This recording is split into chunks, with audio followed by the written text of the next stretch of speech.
Alrighty, you guys know we are a Cetaphil household, so this is my refill on the moisturizing cream.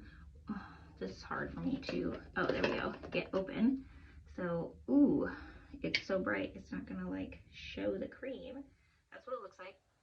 It has no scent to it. It is unscented because it is for sensitive skin. Now, I have dermatographia, so my skin's super sensitive and gets super dry, so I prefer to use a cream rather than like a typical lotion. A lotion doesn't give enough moisture for my